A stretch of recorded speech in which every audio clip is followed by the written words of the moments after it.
सभी प्यारे बच्चों का मेरे YouTube चैनल पे स्वागत है। तो प्यारे प्यारे बच्चों, आज की वर्कशीट हमारी शिक्षा निदेशालय की तरफ से दी जाने वाली वर्कशीट नंबर 26 कार्यपत्र संख्या और ये कक्षा 7 के बच्चों के लिए है। विषय हमारा हो यहाँ पे है हिंदी।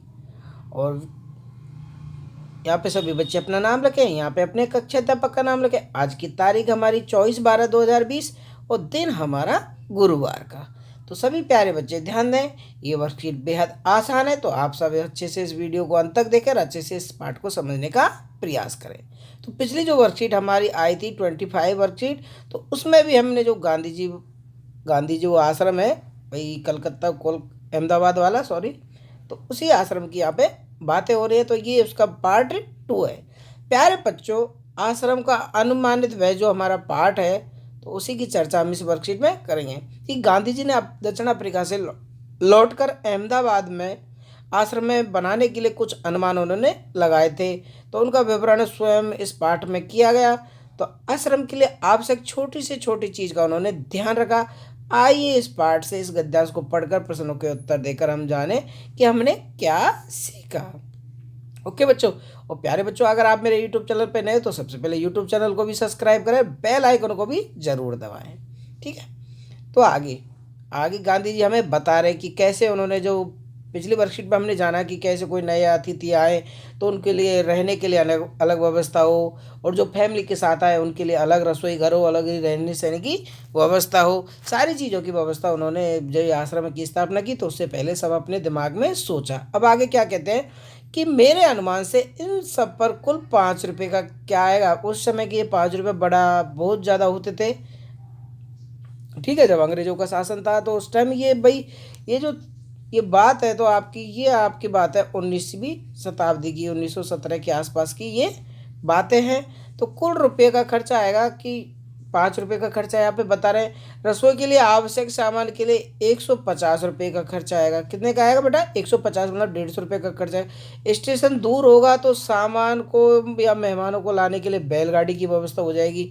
मैं खाने का खर्च 10 रुपये प्रति मासिक प्रति व्यक्ति लगाता हूँ। गांधी जी लगा रहे हैं कि जो भी यहाँ पे रहने आएगा तो उसके लिए मैं क्या 10 रुपये प्रति व्यक्ति वो लगा रहे हैं। मैं नहीं समझता कि हम यह खर्च पहले वर्ष में निकाल सकेंगे। वो लगा रहे कि मैं नहीं समझता कि हम यह खर्च पहले वर्ष में निकाल सकेंगे।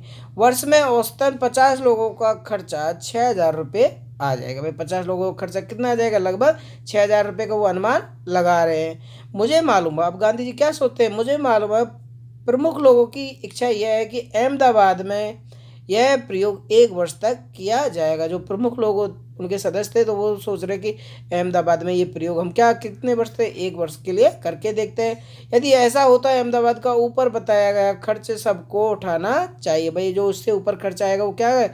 सभी को उठाना है। मेरी मांग तो है कि यह भी है कि अहमदाबाद मुझे पूरी ज़मीन और मकान सब दे दे, बाकी खर्च मैं कहीं और से दूसरी जगह से जुटा लूँगा। कि अहमदाबाद जब मुझे मुझे क्या ज़मीन और मकान मिल जाए, बाकी खर्च तो मैं कहीं और से भी जुटा लूँगा। अब चूंकि विचार बदल गया, इसलिए ऐसा लगता है कि 1 वर्ष या इससे कुछ दिनों का खर्चा अहमदाबाद को ही उठाना चाहिए। यदि अहमदाबाद 1 वर्ष के खर्चे का बोझ उठाने के तैयार न हो तो ऊपर बताए गए खाने के खर्च का इंतजाम मैं कर सकता हूँ। कि वो बता रहे कि जैसे 6,000 रुपये सालाना खर्च होंगे, अगर ये अहमदाबाद वाले लोग ये उठा लें तो मैं क्या करूँगा, मैं बाकी का खर्च उठाने को मैं तैयार का कुछ इंतजाम करूँगा। क्योंकि मैंने खर्च का यह अनुमान जल्दी में तैयार किया है। वो बता रहे कि भाई मैंने ये सारे खर्चों का तैयार किया है, बहुत ही जल्दी में अनुमान किया, किसी की सलाह सूत नहीं ली। इसलिए यह संभव है कि कुछ मदें मुझसे छूट गई, मतलब कुछ शर्तें उनसे क्या हो गई, छूट गई है। इसके अतिरिक्त खाने के खर्च के सिवा मुझे स्थानीय स्थितियों की जानकारी नहीं है, इसलिए मेरे अनुमान में मैं भी भूल भी हो सकती है। कि ये बता रहा हूँ भाई किस लोगों की क्या आवश्यकता है, तो उनमें मुझसे क्या हो सकती है, कुछ भूल भी हो सकती है। तो आपको बेटा कोई भी कार्य करने से पहले अच्छे कि क्या उसके परिणाम हो सकते हैं, क्या उसकी स्थिति हो सकती है, क्या उसके भाई आगे भविष्य में चलकर क्या बात हो सकती है, इन सब चीज़ों को बात को ध्यान में रखते हुए हमें कोई भी काम करना चाहिए। तो ऐसा गांधी जी अनुमान लगा रहे हैं कि क्या पता जो चीज़ मैं स्थापित कर रहा हूँ तो क्या पता उससे ज़्यादा खर्च आ जाए, उससे ज़्यादा उसमें कुछ और भी बातें हो सकती हैं। तो ऐसा बता रहे हैं कि इनमें मुझसे भाई जो मैं कर रहा हूँ तो उनमें मुझसे भी कुछ भूल हो सकती है। तो गांधी जी ने यहाँ पे आश्रम बनाने से पहले भाई अहमदाबाद में तो कुछ अपनी बातें यहाँ पे इस पाठ के माध्यम से शेयर किया है कि भाई इस जो आश्रम जो बना रहे हैं तो उसमें अनुमानित भाई कितना अनुमान के साथ इसमें खर्चा हमारा आएगा वह। ठीक है, तो देखा अब देख लेते हैं बेटा इसके क्वेश्चन आंसर। क्वेश्चन नंबर 1 है हमारा, यहाँ मैं का प्रयोग किसके लिए हुआ है? तो आप सबको पता है किसका प्रयोग किसके लिए हुआ है? महात्मा गांधी के लिए। किसके लिए हुआ बेटा? महात्मा गांधी के लिए। तो यहाँ पे उनका हम नाम लिख देंगे कि महात्मा गांधी। ठीक है, दूसरा क्वेश्चन क्या है कि स्टेशन दूर होगा तो सामान्य मेहमानों के लिए क्या चाहिए? तो यहाँ पे आपको सबको पता है कि यहाँ पे जब स्टेशन दूर होगा तो उसके लिए क्या व्यवस्था की है गांधी जी ने, कि वो अनुमान लगा रहे थे स्टेशन दूर होगा। तो यहाँ से हम दूसरे क्वेश्चन का आंसर लिखेंगे कि दूसरा क्वेश्चन का आंसर है हमारा बेटा कि स्टेशन दूर होगा तो सामान और या मेहमानों को लाने के लिए क्या होना चाहिए? बैलगाड़ी की व्यवस्था उन्होंने यहाँ पे जाहिर की है। ठीक है, लोगों की इच्छा अनुसार अहमदाबाद में यह प्रयोग कितने वर्ष तक किया गया? तो देखो बेटा यहाँ पे इसका आंसर है, देखो यहाँ पे ये रहा, प्रमुख लोगों की इच्छा की अहमदाबाद में ये प्रयोग यहाँ से। तो इसका तीसरे का आंसर मैं इसका कलर चेंज कर देता हूँ बेटा जिससे आपको आसानी रहे समझने में। तीसरे क्वेश्चन का ये कलर है ब्लू यहाँ पे। तो यहाँ पे 1 वर्ष तक प्रयोग करने के लिए उन्होंने यहाँ पे कहा है। ठीक है, प्रमुख लोगों की इच्छा है कि अहमदाबाद में यह प्रयोग 1 वर्ष के लिए किया जाए। आगे हमारा क्वेश्चन है तो उसके लिए मैं कलर चेंज कर देता हूँ जिससे आपको आसानी हो उत्तर करने में। मेरे अनुमान में भूलें भी हो सकती है, लेखक ने ऐसा क्यों कहा? तो यहाँ पे बता रहे हैं कि कुछ स्थानीय जानकारों की उन्हें क्या कर रही है कि यहाँ पे देखो चूंकि मैंने भाई जो एक खर्च है तो उसके अनुमान क्या किया, जल्दी में तैयार किया है।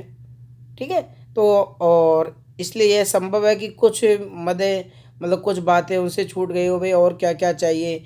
इसके लिए अतिरिक्त खाने के सिवा मुझे स्थानीय जानकारों की स्थिति भी भाई जो स्थानीय है स्थितियाँ उनकी जानकारी भी नहीं है, इसलिए मेरे अनुमान में कुछ जो भूल भी हो सकती है। तो इसका आंसर हम यहाँ पे लिख सकते हैं। ठीक है, या मैंने की जगह यहाँ पर लेखक लिख सकते हैं कि लेखक खर्च का अनुमान जल्दी में तैयार करते हैं और उनको ये पता नहीं है कि ये संभव हो पाएगा नहीं, कुछ शर्तें या कुछ बातें मुझसे छूट गई हों और इसके लिए अतिरिक्त खर्चे के सिवा मुझे स्थानीय जानकारी भी नहीं है, इसलिए मेरे अनुमान में कुछ भूल हो सकती है, इसलिए उन्होंने ऐसा कहा। ओके बेटा, क्लियर है चारों क्वेश्चन। अब देखते हैं हम 5वां क्वेश्चन क्या है हमारा, कि 5वां क्वेश्चन है कि आपको कई बार लगता है कि आप छोटे मोटे काम जैसे घर की पुताई, दूध दोहना, खाट बुनना चाहे तो कर सकते हैं। ऐसे कामों की सूची बनाएं जिन्हें चाहकर भी नहीं सीख पाते। इसके क्या कारण रहे होंगे? उन कामों की सूची बनाएं जिन्हें आप सीखना चाहते हैं। तो सभी बच्चे अपने पसंद पसंद के जो कार्य हैं तो वो आप यहाँ पे लिख सकते हैं। ओके बेटा, क्लियर? आपको जो भी करना अच्छा लगता है तो उन सूची की आप अपने अपने मन से यहाँ पे बना देंगे। ठीक है, ओके बच्चों, तो इस तरह आपकी बेटा ये वर्कशीट कंप्लीट होती है। सभी प्यारे बच्चे इस वर्कशीट को अच्छे से हिंदी की कॉपी में करेंगे। और बेटा एक महत्वपूर्ण संदेश मेरा सभी बच्चों को, नियमित रूप से अपने हाथों को साबुन और पानी से धोते रहें। बेटा कोविड-19 महामारी बहुत तेज़ी से दिल्ली में फैल रही है तो आप सब अपना अच्छे से ख्याल रखें और मास्क लगा के बेटा घर से बाहर निकले, अन्यथा नहीं। और सभी लोगों से दूरी बनाते हुए आप रहेंगे। Okay, take care, bye bye.